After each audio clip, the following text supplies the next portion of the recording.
మీకు ఇష్టమే గాదు మాట్లాడగలండి. మాట్లాడు సార్. నమస్కారం సార్. నేను కువైట్ నుంచి షేక్ రహమతుల్లా మాట్లాడుతున్నాను sir. Telugu Desam Kuwait minority wing convener sir. Sir, నా తండ్రి తర్వాత నేను ఎవరినన్నా ఈ ప్రపంచంలో గౌరవిస్తున్నది అది మీరే సార్. నా తల్లి తర్వాత నేను అంతగా ప్రేమించేది నా పార్టీ తెలుగుదేశాన్ని సార్. ఆ తర్వాత ఇంత పెద్ద ప్రపంచంలో ఇంత పెద్ద క్రైసిస్ వచ్చిందే ఎన్ఆర్ఐలు అనే వాళ్ళు బయట దేశాల్లో ఉన్నారు, మన తెలుగువారు కానీ భారతీయులు కానీ బయట దేశాల్లో ఉన్నారని ఇంతవరకు ఎవరే కానీ పట్టించుకోలేదు సార్. ఈ రోజు ఈ కాన్ఫరెన్స్ కాల్లో వచ్చి జూమ్ కాల్లో మీరు ఒక నాయకత్వం వహించి మీరు ఇంతమంది తెలుగువారికి ఒక ధైర్యాన్ని ఇస్తున్నారంటే నిజం చెప్తున్నాను సార్. నాకు ఎంత ధైర్యం వచ్చిందంటే ఈ రోజు మీతో మాట్లాడిన తర్వాత మేము ఇక్కడ రూమ్లలో ఉండి పని గురించి భారతదేశంలో ఉన్న మా కుటుంబ సభ్యుల గురించి ఆలోచిస్తా మా మైండ్ పనిచేయగా చివరికి మేము ఏమైపోతామో, ఈ కరోనా వ్యాధి ఎక్కడ అటాక్ చేస్తుందో, ఏ విధంగా వస్తుందో అని అర్థం కాక ఈ రూములలో మొక్కుతా ఇన్ని కష్టాల్లో ఉన్న మాకు మీతో ఈ రోజు ఈ కాన్ఫరెన్స్ కాల్లో మాట్లాడము ఒక బూస్ట్ ఇచ్చింది సార్, ఒక ధైర్యాన్ని ఇచ్చింది.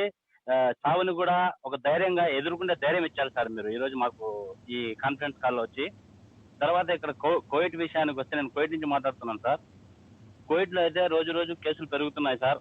ప్రతిరోజు 100, 150 ఈ విధంగా కేసులు పెరుగుతున్నాయి. ఈ పొద్దుటికైతే కోవిడ్ లో 1750 కేసులు వచ్చినాయి సార్. దీంట్లో అధికంగా 900 చిల్లరంతా భారతీయులు ఉన్నారంటున్నారు. మనకైతే సరిగ్గా ఇన్ఫర్మేషన్ ఇవ్వడం లేదు. తెలుగు వారు ఒక 25 మంది ఉండొచ్చు అంటున్నారు. కాకపోతే ఇంత పెద్ద క్రైసిస్ లో ఇక్కడ భారతీయులు ఎవరైతే ఉండారో, ఇల్లీగల్ గా ఉంటున్నారో వీళ్ళకందరికీ మీరు వెళ్ళిపోండి భారతదేశానికి, మేము క్షమాభిక్ష పెడుతున్నాము, ఏదైతే కేసులు ఉన్నాయో మీ మీద వేరే వేరే విధంగా ఏ ఉన్నాయో అవన్నీ మేము మాఫీ చేస్తామని గవర్నమెంట్ ఒక ఎంఎస్టీ పెట్టింది సార్.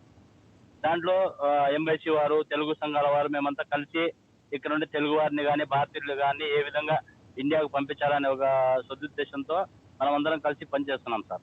ఏ విధంగా వీళ్ళను భారతదేశానికి చేర్చాలా, ఏం చేయాలా అని ఒక తెలుగుదేశం కోవిడ్ తరపు నుంచి కానివ్వండి, తెలుగు సంఘాల ఐక్యవేదిక కానీ మేమంతా తెలుగు సంఘాలు తెలుగు వారు ఎంతమంది ఉన్నాం అందరం కలిసి ఒక ఐక్యవేదికగా తయారయ్యాం సార్. డబ్బు విషయంలో కానివ్వండి, డబ్బు ఉన్న వాళ్ళు డబ్బు పెడుతున్నారు, టైం ఉన్న వాళ్ళు టైం ఇస్తున్నారు. ఈ విధంగా ఎవరికి వారు కష్టపడి పనిచేస్తున్నాం సార్. కానీ ఇక్కడ ఒకటి ఏమరా అంటే మన రాష్ట్ర ప్రభుత్వం నుంచి కానీ తెలుగు వాళ్ళకు ఎటువంటి భరోసా లేదు సార్. ఆ రోజు నుంచి ఈ రోజు వరకు ఎన్ఆర్ఐలకు ఏదైనా భరోసా దొరికిందంటే అది మీరే సార్. వాస్తవం చెప్పాలంటే అది మీరే. ఎందుకంటే ఒక ఏపీ ఎన్ఆర్టీ స్థాపించడంలో కానివ్వండి, తెలుగు వారికి ఏ కష్టం రానివ్వండి, ఒక అమెరికా అని వేరే దేశాలని కాదు, గల్ఫ్ దేశాల్లో ఉన్న మాలాంటి వాళ్ళ కువైట్ కానీ, సౌదీ కానీ, దుబాయ్ కానీ ఏదైనా కష్టం వచ్చినప్పుడు చెప్పుకోవాలని ఒక పెద్ద మంచి ఎవరున్నారంటే భారతదేశంలో అది మీరే సార్.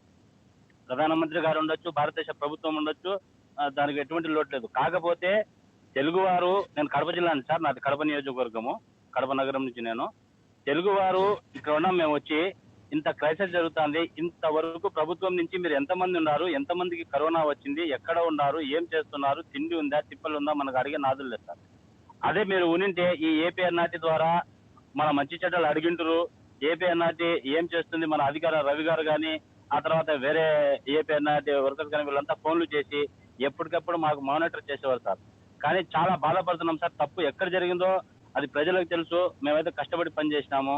ఇప్పుడు ఈ క్రైసిస్ లో నేను చెప్పేది ఏమంటే సార్, ఇప్పుడు ఏం జరుగుతుందంటే ఎన్ఆర్ఐలు బయట దేశం నుంచి భారతదేశానికి వస్తున్నారంటే వాళ్ళని ఒక టెర్రరిస్ట్ మాదే ముద్రేసినారు సార్. వీళ్ళు ఏదో వ్యాధి జోలో పెట్టుకుని వచ్చినట్టు తగిలించడానికి ఇవి భారతదేశానికి వచ్చే ఎన్ఆర్ఐలు అంతా జోలో పెట్టుకుని కరోనా వ్యాధి తీసుకొస్తున్నారు, అంటిస్తున్నారని ఇటువంటి వ్యాఖ్యలు సోషల్ మీడియాలో కానీ బయట విన్నప్పుడు మాలాంటి వాళ్ళు చాలా బాధ కలుగుతాం సార్. ఎందుకంటే ఇక్కడ చాలా మంది, ఒక 10 లక్షల మంది కువైట్ విషయం చెప్తాను సార్, ఒక 10 లక్షల మంది భారతీయులు పనిచేస్తుంటే ఇక్కడ దాంట్లో ఒక 50,000 మందో 60,000 మందో ఇంజనీర్స్ వీళ్ళు బాగా పనిచేసే వాళ్ళు ఉంటారు సార్. మిగతా ఎవరైతే ఉంటారో వీళ్ళంతా డ్రైవర్స్, హోమ్ వర్కర్స్ వీళ్ళంతా ఉంటారు సార్. ఈ 9 లక్షల మంది ముఖ్యంగా మన భారతదేశానికి చెప్పేది. ఈ ఆంధ్రప్రదేశ్ కి సంబంధించిన వాళ్ళు ముఖ్యంగా కడప జిల్లా వాళ్ళు 2 లక్షల పై ఉన్నారు సార్. ఇంత కష్టపడి ఇక్కడ కష్టపడి ఒకడు పని చేస్తే ఈ ఒకని సంపాదన మీద 10 మంది భారతదేశంలో బతుకుతున్నారు సార్. ఈ డ్రైవర్లు కానీ, ఈ హౌస్ వర్కింగ్ చేసే వాళ్ళు కానీ, ఇటువంటి వాళ్ళంతా ఇటువంటి క్రైసిస్ వచ్చినప్పుడు వీళ్ళకు ఇక్కడ పడే కష్టాలు ఒకటి, తర్వాత మన వాళ్ళు అక్కడ ఈ విధంగా సోషల్ మీడియాలో కానీ ఇంకో క్రియేట్ చేయడం కానీ. ఇది మీకు ఎందుకు చెప్తున్నానండి సార్, మనమంతా నాయకులంతా కలిసి సోషల్ మీడియాలో మీలాంటి వాళ్ళు ఇంకా ఎవరైతే పెద్ద నాయకులు ఉన్నారో ముఖ్యంగా మన ప్రభుత్వానికి బాధ్యత లేదు సార్. వాళ్ళు తీసుకోవాల్సింది పోయి ఈ రోజు మీరు మన ప్రభుత్వం లేకపోయినా కూడా దేనికైనా కానీ నేను ముందుంటానని మీరు వచ్చి పనిచేస్తున్నారు. నేను ఏం చెప్తున్నానంటే మనం అందరం కలిసి ఒక మెసేజ్ ఇవ్వాలి సార్. ఎవరైతే ఎన్ఆర్ఎస్ బయట ఉండారో వీళ్ళు కరోనా వ్యాధి తెచ్చుకోవడానికి బయట దేశాలకు వెళ్ళలేదు, బతుకు తెరువు కోసం బయట దేశాలకు వెళ్ళారు కాబట్టి వీళ్ళు వచ్చేటప్పుడు కరోనా వ్యాధిని జోబులో పెట్టుకుని ఏం తయారు అనేది ఒక మెసేజ్ బయట ప్రపంచానికి ఇస్తే చాలా బాగుంటుందని నా యొక్క సజెషన్ సార్.